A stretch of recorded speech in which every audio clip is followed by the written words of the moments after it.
역사상 가장 비싼 비행기가 대만 화물터미널에 모습을 드러냈습니다. 중국 화웨이가 전세낸 이 화물 비행기에는 TSMC 및 기타 반도체 제조업체의 반도체 칩이 가득 실렸습니다. 중국 네티즌들이 이 비행기를 일컬어 가장 비싼 비행기라고 하는 이유는 이 비행기가 내년 화웨이에 희망을 담고 있기 때문입니다. 그들의 평가에 의하면 그 가치가 무려 1,000억 달러에 달합니다. 오는 15일은 미국의 화웨이 추가 제재가 발효되는 날인데요. 미국의 소프트웨어나 장비를 사용해 생산된 물품을 화웨이에 공급하기 위해선 미 상무부의 특별 허가를 받아야 합니다.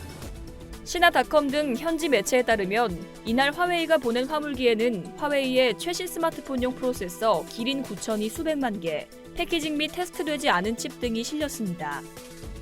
업계는 관세와 공항 지상 요금을 제외하고 화물 비행기의 이용 비용이 약 2억 4,200만 원이라고 추정합니다. 화웨이는 현재 기린 9000을 약 1,000만 개 보유하고 있는 것으로 알려졌습니다. 화웨이의 올 하반기 플래그십 모델 메이트 40 등에 해당 칩을 사용할 것으로 보이는데요. 약 반년 정도 쓸 수 있는 양입니다. 기린 칩이 소진되면 화웨이의 휴대폰 사업, 특히 고급 휴대폰 사업은 막을 내릴 수도 있습니다. 화웨이의 소비자 비즈니스 CEO인 유청동도 이제 유일한 문제는 생산이고 화웨이는 생산할 방법이 없다고 한탄합니다. 화웨이가 반도체 사재기에 나서면서 메모리 현물가 또한 급등했습니다. 13일 시장조사 기관인 디램 익스체인지에 따르면 DDR4 8GB 디램의 10일 기준 현물가는 2.93달러입니다. 이는 지난달 초 대비 12% 오른 수준입니다. 미국 정부의 화웨이 제재로 인해 삼성전자와 SK하이닉스, LG디스플레이 등 한국 주요 기업들의 수출에도 차질이 발생할 것으로 보이는데요.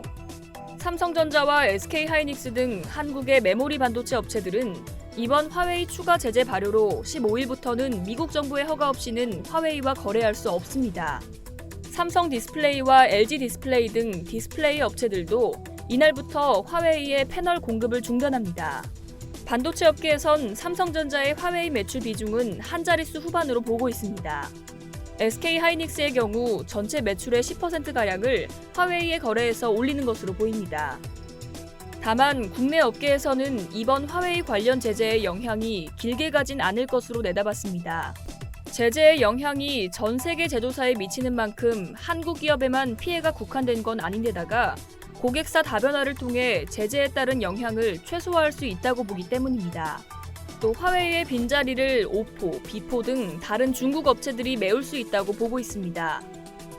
화웨이라는 거래처는 사라지지만 스마트폰이나 통신 장비 등의 수요는 그대로 남아있다는 분석인데요.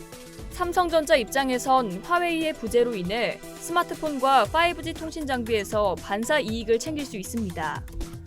여기에 삼성전자는 최근 파운드리에서 IBM이나 엔비디아, 퀄컴 등의 업체로부터 대규모 수주를 따오면서 실적 하락을 방어할 것으로 보입니다.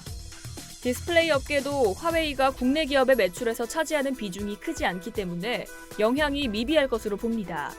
화웨이는 주로 중국 업체들이 생산한 디스플레이 패널을 채용해 왔습니다. 이상 여의도TV였습니다.